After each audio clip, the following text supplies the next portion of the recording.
All right, everyone. Give me a moment here.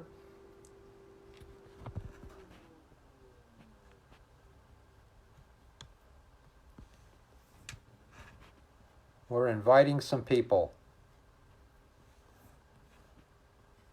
And I want to let you know while I'm doing this that you can see me, but no one else. 30. And there. I hope you're right side up. Hi, everyone. Good to see y'all. I can see the names, and I'm thankful that you're here. I greatly appreciate it. And let's see if I can do something else here by getting the screen up. This is my first time, so be patient with me, please. All right, 1 second. And there we go. All right. I'm thankful that you're here. I greatly appreciate it. And let's see if I can do something else here by getting the screen up. This is my first time, so be patient with me, please. What I'd like you to do also is, as I said, be patient with me. And what we're offering tonight also, I'd like you to know, is if you would like to have a personal experience with me. One moment here, please. If you would like to have a personal experience with me, this is powerful work in what I do in working with a person in an appointment. Please do take advantage of it, either in person or by telephone. Hey, Bobby Jennings, about time you got around here after all these years. Stephen, good to see you. And I just did. I got the message up, Lynn, and I muted it. Lynn is my assistant, and she's the hub of everything. And I'm the one that follows the prompts. And there we go. And let's see. Lynn, would you kindly and please share my contact information with people if they want to get in touch with me, either for a session in person or over the telephone. And for those that just want to go through my website, it's markehrlichs.com, and you'll find all the information there as well. It seems like there's a pretty good amount of people here, and let's see. And if you haven't joined our wonderful community, Lynn, can you also please put up the link for that? And we have a very supportive community. There's a lot of people that are starting to come in. And I highly suggest it. And we'll talk about healing. We'll talk about intuition. We'll have classes. We'll have all kinds of things being offered. And right now we're just starting out, and everything is kind of new, and so we're breaking into it. Thanks, Lynn. I appreciate that. I can see it all now. And hi, Lori. Good to see you here. And I even have your question available that you wrote in. So I appreciate that. Let me see. What I do is I work with people, and I work with them in appointments or in classes or apprentice training, whatever. And when I work with them, first I'll talk with them, then I'll see what they would like specifically to work with.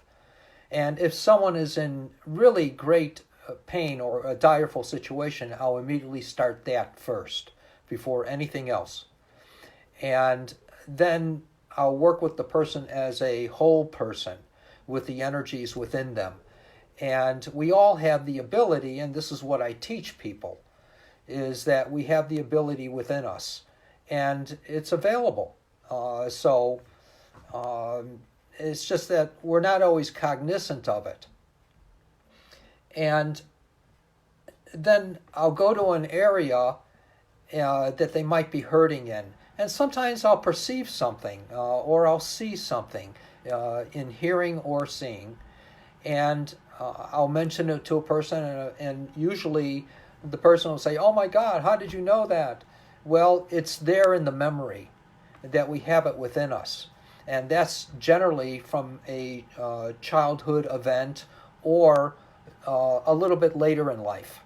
There's one story I'd like to mention. There was a fellow that came to me. He was in his 40s, I guess. And he was always experiencing, upper 40s. And he was always experiencing a lot of damage in his knee. And he was starting to get, it was encroaching, that damage was encroaching all the way up into his hip area. And so I had him at my place and for the appointment.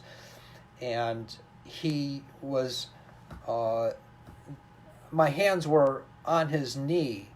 And then all of a sudden I got, I kept asking first, what is this from? I wonder what this is from. Where's this pain coming from? And in his pain, I saw somewhere deep within my mind, through the curiosity that I had, the depth of the curiosity, I saw him in what looked like the Alps. I've never been to the Alps before. I didn't know what they looked like, but they were the Alps, and I knew that inside. And he was skiing downhill. And I said to him, "Oh my God, I saw a causal time in your life where something was happening and you were skiing down. What happened there in the Alps?"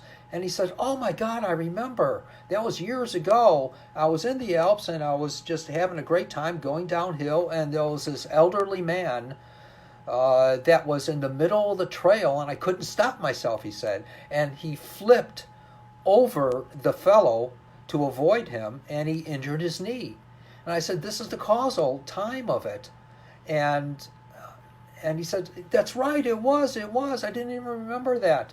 And so then it was easier to work with him and to help the damaged area. But we all have the ability to find these things, these causal areas. It might have been, as I tell the story quite often, it might even have been a time where at a healing circle in Chicago, there was this middle-aged lady that came into the center of the circle at the healing circle, and she, "Hi Eileen, good to see your name there. Thanks for being here." And she came up and she said, "I have asthma, and I've had it ever since I was a child." And so I put my hands on top of her head, and I started scanning down where I could feel the energies that were emanating off of her, what I call the morphic fields, the fields of information that come forth from us. And so here I am scanning, and I couldn't find anything. I kept wondering, what is this? What is this? And hi, Myrna. And as I was going down, I finally got to the age of 5 in her, which I teach in the workshops, where the ages are, where something dramatic or traumatic has happened. And I got to the age of 5, and I said, "What is this energy coming out of her?" I couldn't imagine. I was just wanting to go deeper and deeper within myself. And as I did, I got to see her uncle. When she was the age of 5, her uncle, who was much older, was having a great time. He was on top of her, trying to tickle her, getting a reaction out of her and to make her laugh, thinking that he was cool. And she hated it. And so in her disliking the sensation of being tickled, which was hurting her, because he was doing it too hard, I saw her go like that, and she held her breath. And so I opened up my eyes. I said, "I got it." And she said, "What?" I said, "When you were 5, this happened to you." And she's saying, "Oh my God, I remember that. I hated that." And I said, "That's where you held your breath." And ever since then was the dynamic of her being, taking on asthma. And so as she saw me express that and her remembering that, as she witnessed that inside of her memory, the whole consciousness of that broke. And from that day on, I remember her telling me that she hasn't had an asthmatic attack since then. So that's what we do. We carry the memories most often, not all the time, because I also know that there's such a thing as accidents. Accidents do happen, and it's not the universe's fault. It's no one's fault except for maybe someone coming into our atmosphere or our life creating havoc unintentionally or intentionally even, I guess. Someone's coming into our life when we're walking down the street that is driving like a nut. It wasn't planned on by the universe of us being there. It's just something haphazardly that happened through someone else's irresponsibility. These things happen. Those are accidents. But most of the time, or oftentimes I should say, there's other dynamics that happen with us in our lives. And so that pertains to healing. Hey, Dorothea, good to see you. Good to see you. Yvette, hey, thanks for being here. I appreciate that. And all your people that, hi, Sherry. Good to see you here. And so in any case, I love questions, and I do have several of them from people that have written them in and or either posted them or they've actually emailed me the questions. And so I'm going to try to go by them. I got some notes. I didn't type them. I printed all the questions out. And so Lori, I'm going to read this. It was public. 22 years ago, I signed up for an energy program at a massage school in Phoenix. And the first class was 18 hours and was the last class in the program. The instructor worked on me for a demonstration, and he said that you have hundreds of people behind you. Incredible energy, as he stated. I felt absolutely nothing, though. And I always meant to ask you, Mark, what were they talking about? And then the following day, an ad for Mark Ehrlich's class was in a local magazine. Now, this is 22 years ago. And I believe it was the Aspectarian at the time. They no longer exist. And I called Mark and asked if he could help. And could I get in? And he laughed and said, of course. So, in any case, my husband had severed his tendon in his index finger and had an emergency surgery 2 days prior. That I took Mark's class. And then Mark had spouses, her husband, attend Tuesday after we took his class. Mark ran energy into my husband's finger, and my husband never needed physical therapy. It was healed. And I was able to see chakras after that, and the lotus flower in my following classes, etc. And by the way, I didn't believe that they were visible. And this is just a story that she wrote. And she also wrote, if Mark ever comes anywhere near Florida, I would love to take his class again. Amazing. And, I just want to say that I'm grateful that you wrote to me and expressed this stuff, and I hadn't ever heard the rest of the story from Lori. So thank you for that and the experiences from it. And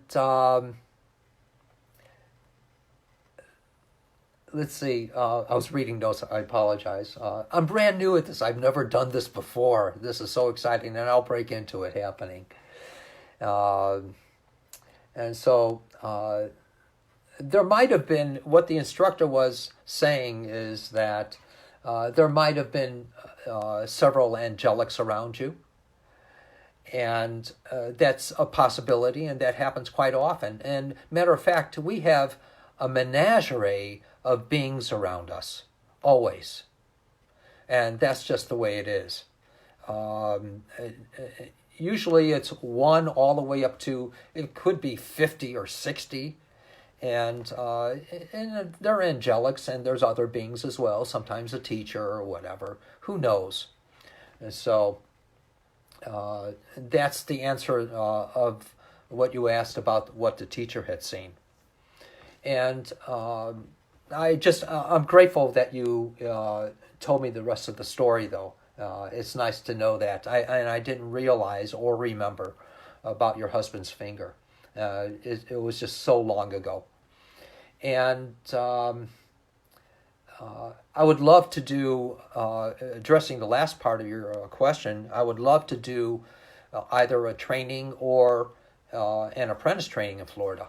If you can get 10 or more for that, I'm just totally game for that. And people talk to people, so if you can arrange something, that would be lovely. And let's see. Again, if anyone is interested in appointments with me, let me know.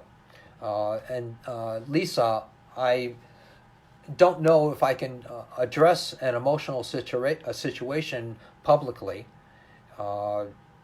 Even though this is a private group, I'd like to honor your privacy on this. And hey, Angie, thanks for being here. I'm appreciative that you are. Thank you so much. So, before I get on with any of these questions, I'd like to know if you can, ask any questions pertaining to healing that I can answer. I would love to do that if anyone has any. So please feel free to do that. And yes, thank you, Lynn. I appreciate that. So, in any case, we're rocking. Hey, Chi, I appreciate your watching. And, all right. For Roxy, I hope you're here. And she wanted to know, why do we ignore our intuitive nature? And once you are aware of it, how do you deepen and develop it even more so?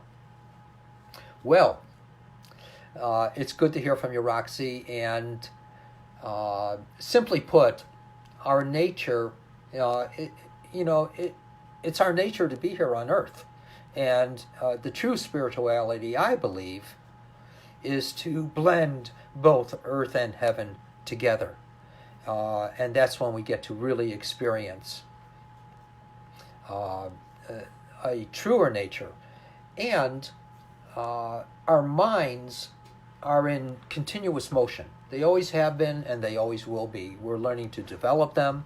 There's always brain snaps that are firing off in neuronal explosions with understandings and information, etc., that's transmitting into us to comprehend. And it's how we're going to survive. It's our nature. And even in our controlling ways, that's how we survive here on Earth. And if this is true, all mind is always on something else, is always into some activity. And other than the intuitive, we go to the survival mode always. And it's always our choice of what we want to focus on. And it's really that simple. And simply put, again, we can develop and we can deepen our intuitive capabilities to focus. Then we find ourselves blending in the earth and heaven. Because we're from both worlds. Our spiritual body is not of this world. It's not a tangible, linear dynamic that comes out of it and starts walking, and our physical body catches up to it, though that does or can occur as well if we're really focused into the spirituality. And I teach these things in classes, so I highly recommend that you do participate when you get a chance. But It's always our opportunity. The more we focus, the more we learn to focus, the less of the world we're a part of in the linear sense, and we get to blend both worlds. That's just the way it is. And so I think that the simple answer is to learn how to focus. And then we find ourselves in the act of spirituality as we're living on earth as it is in heaven. And we're able to perceive more of the intuitive that's always being fed to us. We're a part of the intuitive. It's always speaking, always generating information for us. Our soul is communicating with us through the intuitive. It's always guiding, always directing us. It's always there. It's always waiting for us to take advantage of that moment in recognition, to recognize what we're doing in the moment. It's always transmitting information to us. But the more we get to focus, the more we're able to perceive of it. The more still we are, the more we're able to perceive in it and function in the world so totally fully, if that makes sense. And I hope that it does. I hope that it does. And thanks for transmitting all these things here, Lynn. I greatly appreciate that. In any case, my friend Cindy, she wrote this fantastic question as well, as everyone else's is fantastic in its understanding. And great idea to have the questions come out via the Facebook. What about telling the difference between what is our own feelings and thoughts and the great sorrow of the world? The mind of the world, which is full of grief, sorrow, disturbance, and violence. And she also wrote how to stay clear so that we can infuse it with clarity and light. And I wrote out an answer for that. And I wrote, if we have no peace, it's because we have other priorities and have forgotten that we belong literally to each other. If we have no peace, we have no priorities. That's simple. And we've forgotten that we belong to each other. We were born with free will, literally. We have the ability to recreate in what I call the divinity's creation in its mind. It's given us that ability of free will to be able to do those kinds of things. Our thoughts are the thoughts that we create. And oftentimes, we are deep asleep and don't even know it. And it's in those times that we act and do and say in the mind of mankind. That is what creates the sorrows of mankind. To stay clear and infuse it in the light, I say, screw it with infusing it in the light. We have free will. Be conscious of that. And simply see ourselves otherwise, in another wisdom. We have the ability to take that dynamic of deep sorrow that's within us and see it as a first experience and see the violence of others and all the griefs, and see that as the experience and knowing, sure, it's saddening, but if we were, I'm saying it's saddening because I'm not a sociopath, and but seeing it and understanding it's someone else's misunderstanding, that they don't recognize that they're a part of the world, that they're a part of other people. So we get to witness these things and it affects us. But instead of taking it so personal, it's a desire that develops within us to give even more to the world. That's what's important. That's what we're here to do, is to give more to the world, and that influences other people, even though they may not even be around us. But there's something that emanates forth from us that touches them too. That's what we're going after in life. That's what we're striving to do, is to not take it personal where it's going to disturb us, but where we can be affected enough to want to and to desire to give more of ourselves when we're in a situation or when we're witnessing something that's destructive. It's our place. That's when there's also a growth that happens most immediately within us, where we're affected. Kathy, I hope that answers your question, Cynthia. Kathy, people talk about nature spirits and as a phenomenon of life. What is a nature spirit versus a spirit in a human being? And another part is, I really don't know what is being conveyed when people talk about that. By dividing spirit, the spirit in me, and the spirit called nature spirits. Thank you, Mark. And we have a spirit within us. Spirit represents movement. It represents life. And as we have it, it's just like in the old book, the Old Testament. It talks about how spirit moved across to the face of the water, but it brought life.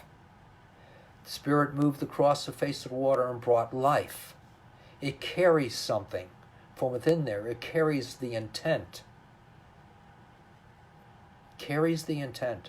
Or the spirit of 76, the old famous cliche.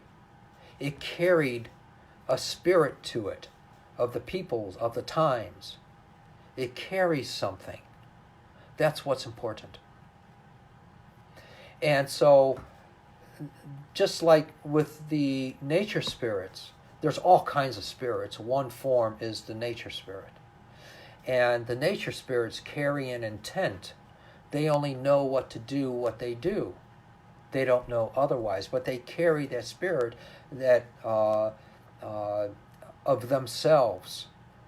They have a guidance and a direction for them. They don't have the same consciousness as we have. So we are the most evolved beings in this universe because we have something called free will. And there's no other being in literally our universe that has anything like we do. Even the angelics, we're in charge of them. They carry their own intent. And they don't go outside of that realm. Sure, everything is evolving, even spirits and angelics and other beings as well. One time, I was reading, you reminded me of this when you asked this question, Kathy. One time when I was reading downstairs in a dining room, and I was in Boston at the time, and there was no one else there, and there was woods outside, and there was the dining room was enclosed in glass, and there was a door to the right, and there was no door on the other side of the wall. And as I was focusing on this book that I was reading all alone, the only one there was a green-clad, it looked like a gentleman, a man. He had an old, wrinkly face, and he actually had a hat that formed a point that was maybe about a foot or a half a foot high that was old and wrinkly, and his clothes were green and wrinkly. And he literally walked through like there was no substance to through the door. He didn't even open it or nothing. He just walked through the door. And as he did, he was whistling with his head up, walking past me about maybe 5 or 7 feet in front of me, in front of the table that my book was on. And he just glanced over at me, and he might have had the inclination that I was looking at him. And so he was maybe about 4 feet tall. And he wasn't a nature spirit that I knew of. And he stopped his whistling as he saw me with my eyes tracking him, and he just, blew it off in some sense and continued walking. And he was walking towards the other side of the enclosure of glass. And it was like the substance made no difference to him. And so as I was watching him, he stopped almost in front of me, and I saw a real quizzical face, and he turned around and looked at me, and he saw me looking at him. And as I was looking at him, he was looking at me. We were both frozen, and my mouth was just jut-jawed, and my eyes were open that I was seeing something like this. And he saw me, and he wanted to see if I was really tracking him or just staring off into the distance. So he took a step back, and he saw my eyes track him, and then he went 2 feet forward, and he saw my eyes tracking him, and he went 3 feet forward, and then he saw that I was definitely tracking him, and he just shot right through the enclosure and left. And I'm just, wow, like that. What it was called, I don't know. It was the first time I had ever seen, that was literally the first time I had ever seen anything of that nature. Since then, many a time, but nothing like that, but whatever. And it was quite interesting. So nature spirits exist, but they have a form and a function that they are motivated from and that they follow. But we have free will. They don't. They have another form in their world of existence of free will of what to do. And in a sense, we don't even have free will because it's always thy will be done. And our whole purpose is to get to know ourselves. So there really is no free will because our purpose is to get to know ourselves.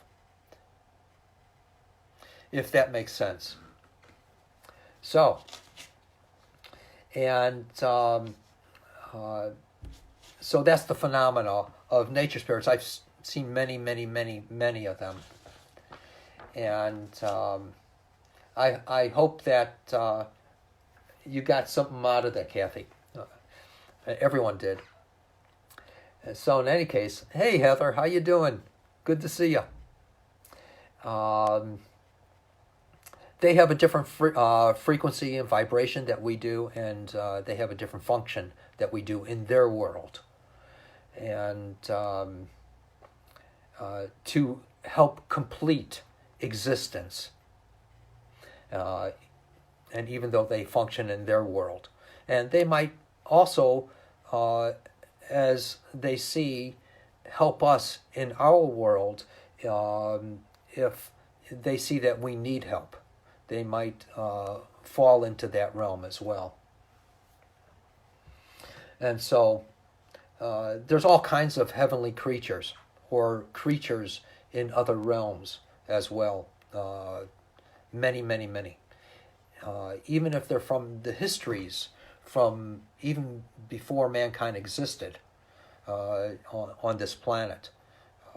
They are still in the memory, still here, that we might have the potential of perceiving, even though they can't do anything in this realm. We can even see forms of things that might have been. And so I've met many of them. And even the animals, they have forms in other existences. And I believe, through my own personal experience, that animals here represent other beings, just like we represent the divinity within the animals. There isn't an animal or an insect that doesn't represent another being from another existence, in a different consciousness. So, good questions. Good questions. And Lindsay, she wrote, here's a question that popped. Maybe sometime you'll be able to comment on it. My doctor explained that Hashimoto's disease deteriorates the thyroid, and it can never regain its loss. The thyroid can't. Once you got Hashimoto's, you can never regain the loss. And I've always believed, she said, that with the healing, God can heal anything, and it's possible. What advice do you have for people who are told something so concrete by a doctor? And how can we continue to believe, or should we just let go and surrender to what is? Great question. Great question. There's a lot in that, too. And I typed out an answer I'd like to share with y'all. What do you call accepting, then? As she wrote, this is what she accepted. And I wrote, what do you call accepting? I've seen people that were healed from injuries, chronic situations, pains, illnesses, biological, neurological situations, and skeletal issues. And I do believe that when you say that you believe that with healing in God, anything is possible, I believe that as well. But that's a memory when you're saying it. Do you still believe it, Lindsay? Because you're telling me about the doctor and what they, diagnosed as, and what they prescribed as, and what they're telling you as. And, the idea is to, if we're going to go, well, first of all, I want to say that I do believe it when you say that you are believing that with healing God is anything is possible, but it's a memory, what you believed. And do you still believe it, that in God anything is possible?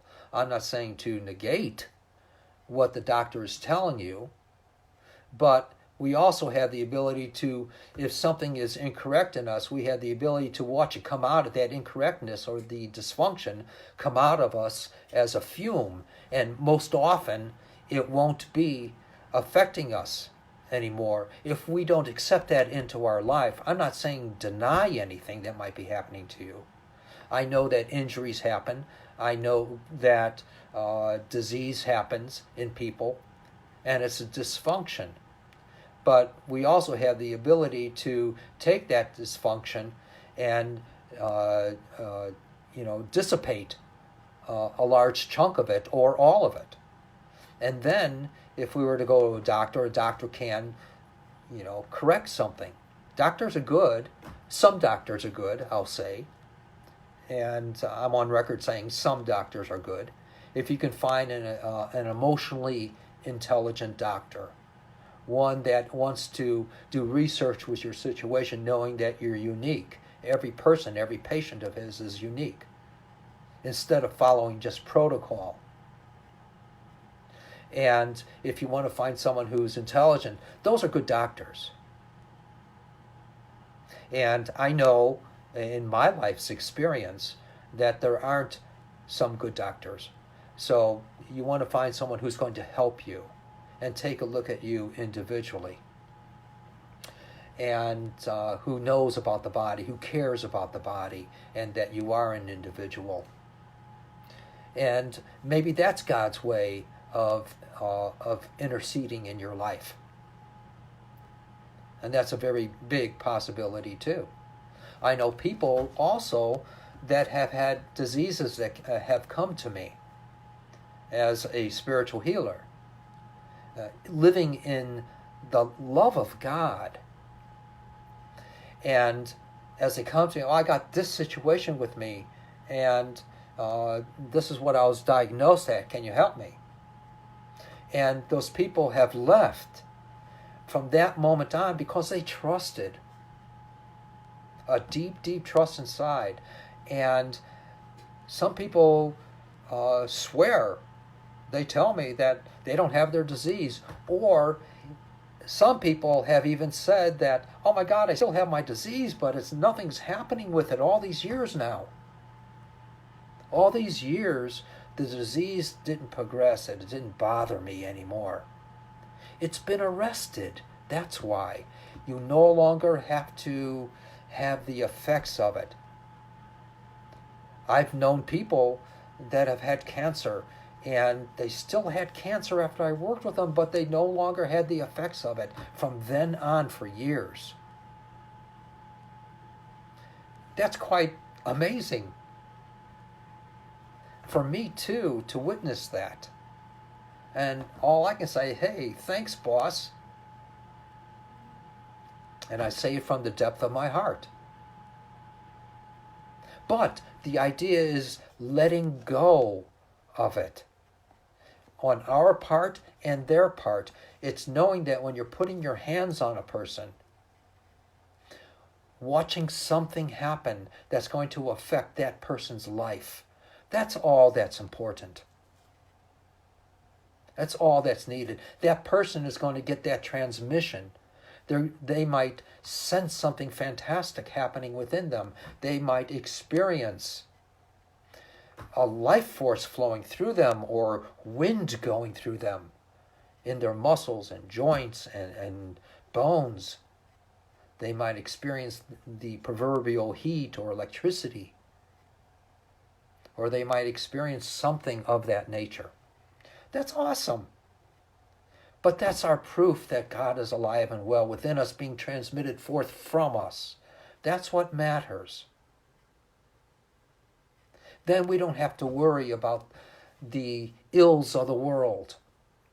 We don't have to worry or take it within us in what we call compassion, but it's not a true compassion. It's empathy. And the empathy is, in our minds, taking something on from someone else. It was never ours in the first place.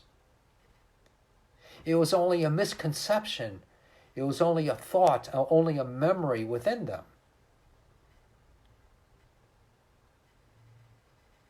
So why take it personal? Why take it on in empathetic healing? We misconstrue quite often empathy with compassion.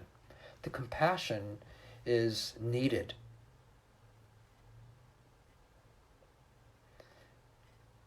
The empathy in empathetic healing, in many people's minds, not everyone's, but many people's minds, is taking on someone else's thing where they no longer have it. Then they're still going to end up having it later, if not right away, but eventually they will. And we have it too. So why go that route? Love that person. Give from your heart. And when you're giving from your heart, you're letting something greater come forth from you. And I teach this in the workshops. But that's the important thing. Then we don't have to worry about the ills of the world. And the hates, people go through change. It's not the end of the story with anything.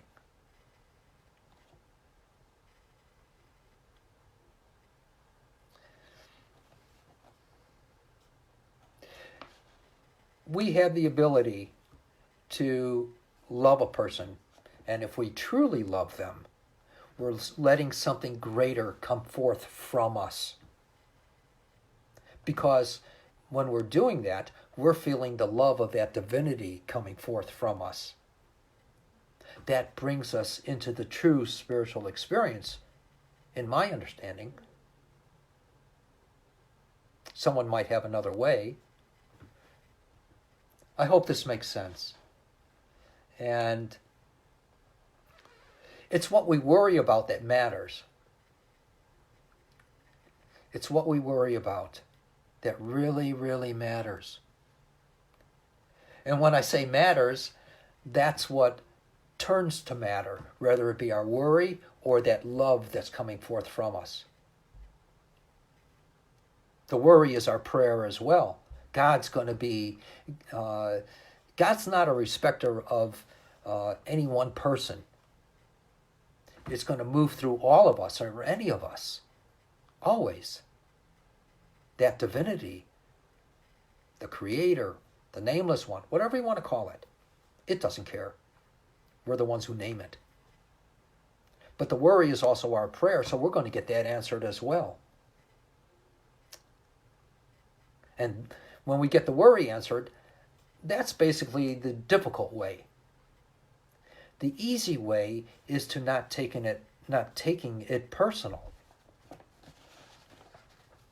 If that makes sense. If that makes sense. So, cool. Let's see. How are we doing on time? We're doing pretty good here. We've got a couple minutes left. Please do take advantage of the workshop. Of the community that we have. We're going to be doing lots of things with it, and I'd love to see y'all being a part of it. And we're going to be doing short videos of information. We're going to be just, offering classes. We're going to be having conversations. We're going to be supporting each other. And that's what's important. If you have questions, I'll gladly answer them. We got the Healing Circle every month. And we have this happening. I don't know how often. Lynn, do you have any idea how often we're going to be doing this? What we talked about? And she'll be putting it up. And it's either once a week or once a month, the question and answer.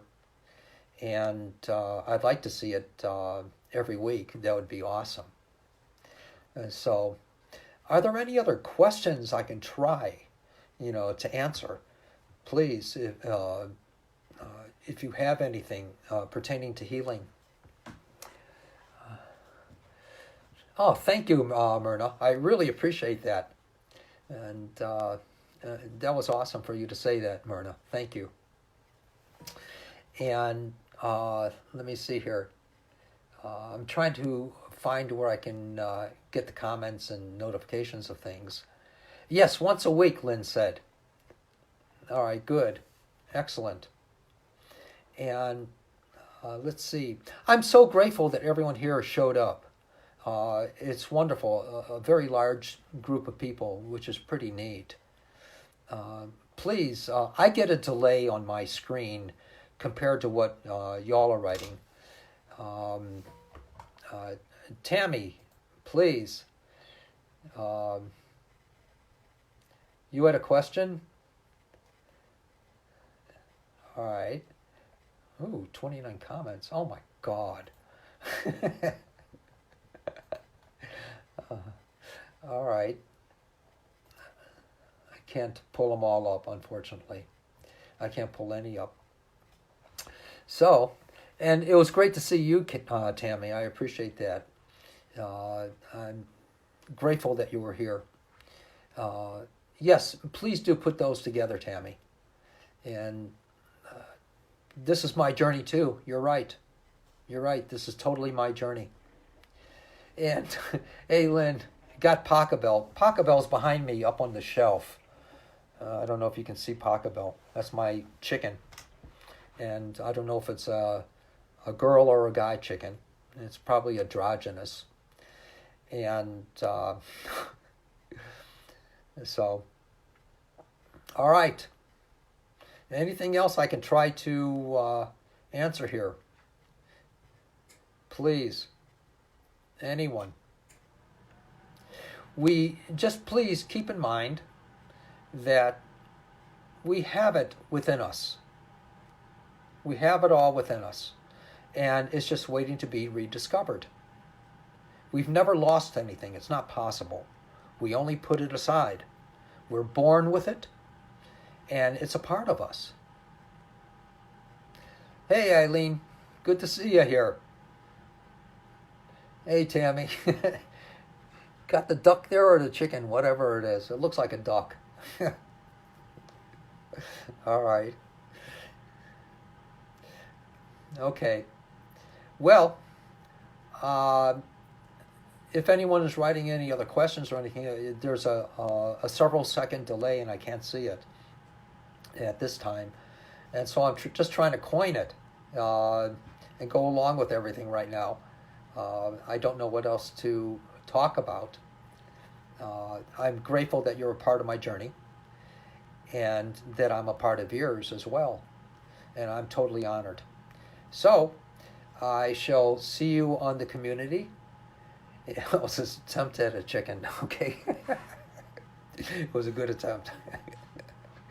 And, all right, as long as it's not roasted. Mine wouldn't like that. So, I'll see y'all later. Thank you so much. It's been a total honor. And please do have questions for next week. A lot of them. I'd love them. And I'll try to answer as much as I can. Thank you, Teresa. Thank you very, very much. Oh, someone wrote something here about being in class. I lost it. About the auras, how I was. I showed everyone my aura. And yes, I can project it. And at the same time, the auras represent just basically our state of being in that moment. And I showed everyone mine at that time. I have the ability to do that, but we all do. And there's a lot to talk about that. So thank you so much. I'm grateful that you're here. And I'll see you next time and on the community site where we all get together and we can talk and ask questions.